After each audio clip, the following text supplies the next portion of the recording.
Hey, what's up, YouTube? 100% here, 100% me to you and Gam. And I just made a video about the Nintendo Switch price leak, so you could check that out. Just did it right.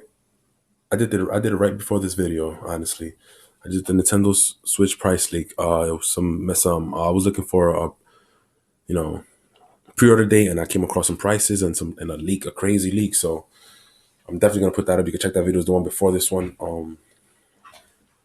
This video is gonna be about basically it's gonna be about Yu-Gi-Oh.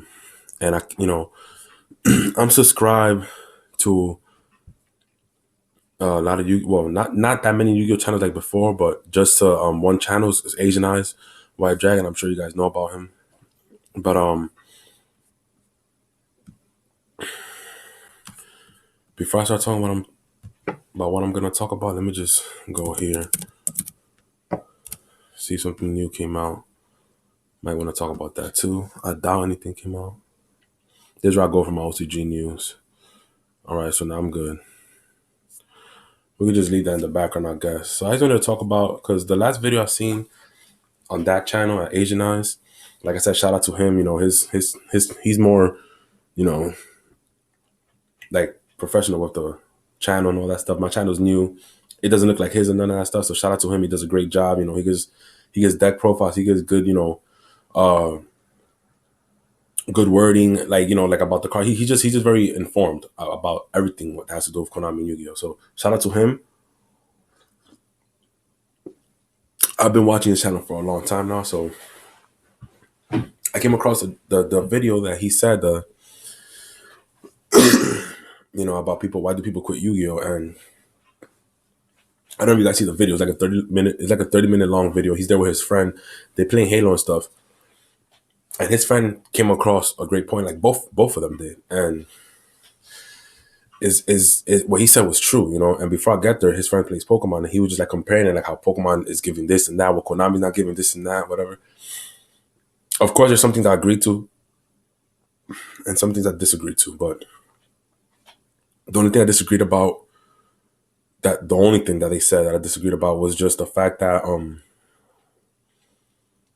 the format. They was talking about the format, and like that's what the problem is. I feel like it's not really the problem, because Konami's actually going out the way to try to make most famous cards in the ban list an errata version, which sucks. But if they make if they continue to do that, then there will be no format because nothing will be banned.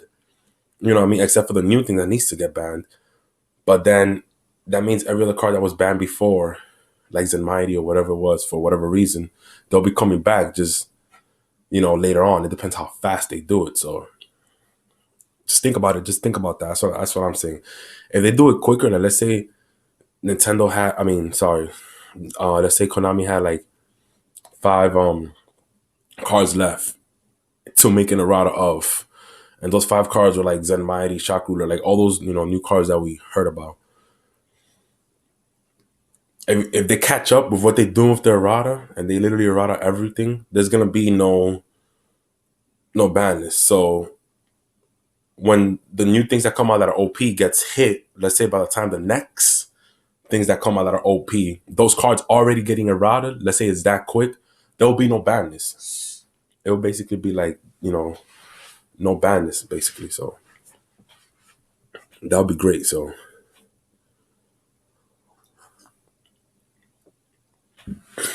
now I want to talk about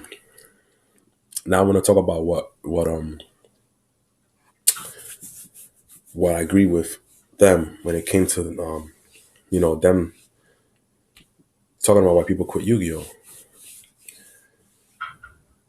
And as they exceeds, his friend was like, oh, that the exceeds, they were too powerful. And the point that he came across, it was insane because I thought about the same thing about this years ago.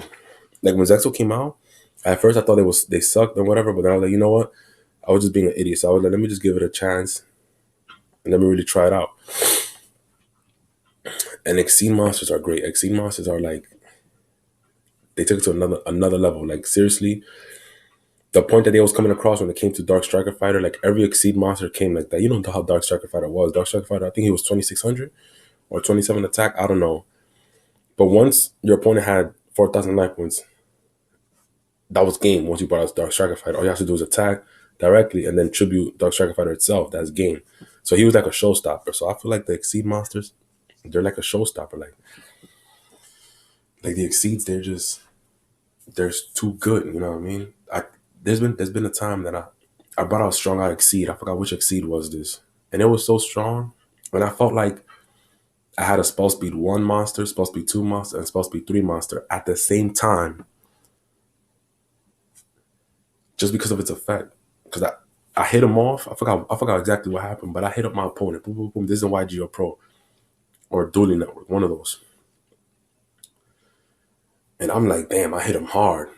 And the only reason I thought about that was because I brought this Exceed out. So I'm just like, damn, I hit him hard. And I promise you, the point that his friend was making in that channel was nowhere near what I'm talking about. This is just off regular monsters that I was hitting him with, like level 4s and stuff like that. Smaller monsters. And I just made,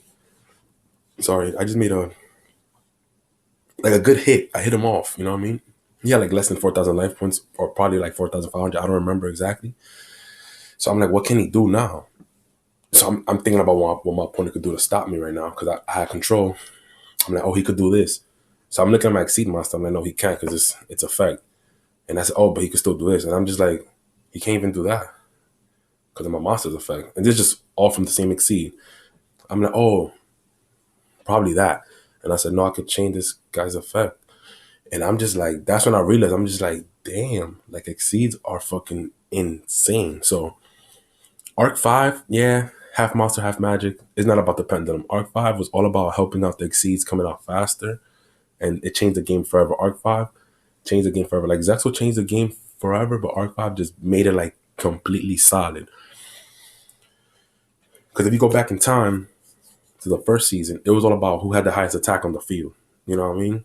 And then it was all about who has the most beaters. You know, the level 4 19 hitters, level 4 2000 hitters or whatever. And then the archetypes. Like if you run a one type deck, you know, back in those days, before GX, like the all fiend deck, all zombie deck, whatever, that helps out more. And then you have the highest attack and the beaters, you're good. GX became about monster effects. Obviously, we seen it. Not just lights or no that shit that came out that time, or Gladiator Beast, but GX is the same thing. Beaters, it was the same thing. Highest attack, beaters. The same thing as the first season. Highest attack, beaters, archetype, but with crazy ass effect. With a crazy ass effect to back it up. Which became which just solidified in 5Ds, because 5Ds basically gave every single card an effect. People miss this because they don't really think what 5Ds did. 5Ds was meant for like the vanillas. People be like, how? If you think about it, there's vanillas that are tuners. So yeah, they don't have an effect, but they still have an effect in some sense because they're basically a tuner. So 5Ds just made it that even fucking normal monsters basically have an effect. Now you're probably saying, oh, just the tuners that are normal monsters can be considered as having an effect, but there's some great decks that play well with tuners that were normal monsters. There's this card, Enchanted Fitting Room, pay $100, reveal the top 4 of your deck. If they all level 3 or lower, you special summon them up to 4. Imagine if a level 3 tuner's in there and 2 other level 3 cards. That's Trishula easily. You know what I mean? That's Trishula easily. So that's what 5Ds really did. And then on top of like the tuning and all that stuff, and you know the synchro monsters coming out with these crazy ass effects, so they made that like a thing. I feel like what Exceeds did, it's not just effect. Exceed just made like a trap monster. Because another example, I was playing with Utopia, and this is how it went. This guy had a strong monster on the field. He was really set up. I don't know exactly how it happened verbatim, right? But he was set it up. Had to be like 4 monsters. And I said, damn, what can I do? I could bring out these 2 monsters, take out these other 2. Now there's still 1. that I have to do. I only have one trap card set down. I said, fuck, it's the best thing I can do. Attack the other two weak monsters. He only had like two cards in his hand, or three, I don't know. Set on that trap card. It was his turn. I protected my monster. There's two monsters left on his side of the field. I drew into nothing when it was my turn again. And basically, I was just like, damn, this monster is stronger than these two. These last two monsters are stronger than these two. What can I do? So I made Utopia, took care of one of the monsters. But one of the other monsters was still stronger than Utopia. And this early in Zexal. I said, fuck. He's going to take my shit out. I'm forgetting Utopia's effect. So that's what I mean. That exceeds are like trap monsters. You know what I mean? They could detach two. We got to think outside the box sometimes when it comes to Yu-Gi-Oh! They could detach two cards for an effect. Like Utopia's effect is like a negate attack or like a Kreban's effect. You could say no cost, well, just to detach. But you basically have a monster with two trap cards set down. So what happened in that duel is he drew into nothing again. He attacked, I blocked it. I drew, set something down that wouldn't help at the moment, but in the future it would. He drew again. Summoned something else, it wasn't enough. He attacked, I blocked it. Drew something that basically won me the game. So you gotta think about like Zexo exceeds trap monsters, basically, with beast mode effects on top of that, because GX and 5D just solidified that this game is going to be about monster effects. So when Zexo came out, even something that definitely defended the GX series and the 5D series, monster effects. But even better, they feel like trap monsters because they could detach and they have these countering effects and all this shit. So if you think about it like that, it makes sense that Arc 5 came out because you have trap monsters, which is like an exceed, right? What should come out next? Magic monsters. So that's why Arc 5 is this pendulum shit. Because Exceeds is trap monsters and the pendulum shit is literally magic monsters. And combined together, it's fucking insane. You could go crazy. So, it just makes sense. The point that this guy's friend, his channel made, he was just basically saying like it was just so crazy because at first they had these, little exceeds, rank 3s, rank 4s. But when you have an exceed that requires 2 level 7s to come out, like 3 level 6s, 2 level 7s, or 3 level 7s, or even 2 level 6s, 3 level 6s, you know what I mean? 2 level 7s, 3 level 7s, 2 level 8s, 3 level 8s. He said, in order for you to bring out those monsters, you have to like do something because it's not easy to bring out those monsters. So you must be hitting your opponent for sure. And then by the time you bring out the exceed, even if it doesn't have a good effect, like it's just game because it has a decent effect. So I get him. Like, level 7 monsters, they definitely have at least more than 2,300 attack points. You already hit them up with that. Let's say you brought them down to like 4,000, and it's just like they could still bring something out after that. Like, I get it. It could be three. It could be 3 level 7s needed for that rank monster, or it could just be you could bring out 2 exceeds. So you use 2 out of those 3 level 7s to make one, and then summon another level 7 next to your other level 7 to make another rank 7. So exceeds make you work up to their way to bring out these crazy monsters, and then when you do bring them out, you already probably won the game. And if you did it, you could still bring out something. That's what he was saying. So they're right. They're right. Like I said, I don't think it's the errata. I mean, not the errata. I don't think it's the ban list. I think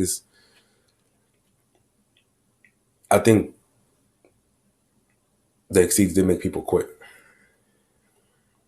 I'm not even mad at those people. Like y'all quitted for a good reason.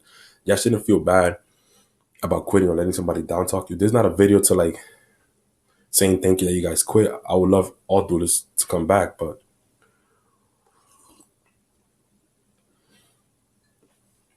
Yu-Gi-Oh did change. I pray that something happens that make those people that quit come back. But Yu-Gi-Oh don't let go of the new things that they come out with. Like they didn't just shut down Synchros. Synchros are still coming out. So so Exceeds is still gonna be coming out. So will the Arc 5 Pendulum cards. I don't know what's this new season going to be about.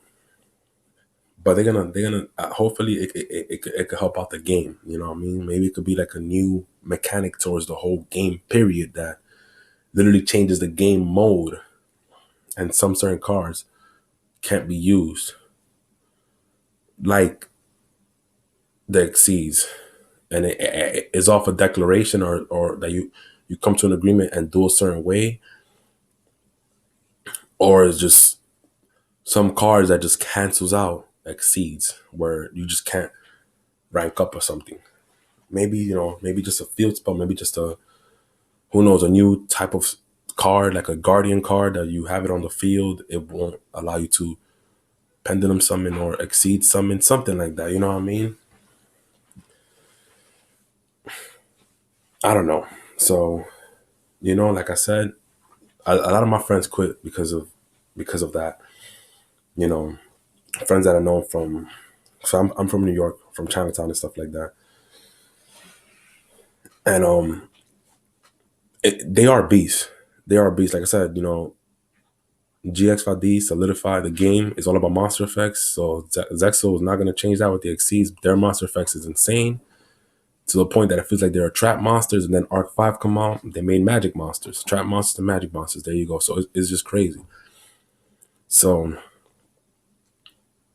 I really don't think it's because of the bandits. Because like I said, the bandits literally, if they wanted, they could errata everything. They could errata everything to the point that they get so quick with it that by the time, like I said, the new hype cards came out, the old hype cards, which came out, I said, like this, you could say 2 or 3 months ago, they already are errated. So there's literally, by the time the new cards come out that are beasts, there's really no cards in the ban list already. Maybe that could be the heal to the game. But that's just my thoughts on that. I want to definitely make a video on that. So 100% here, 100% me to you and Gam, signing out, man. Keep playing you guys. I hope, just don't give up. Something good might come out later.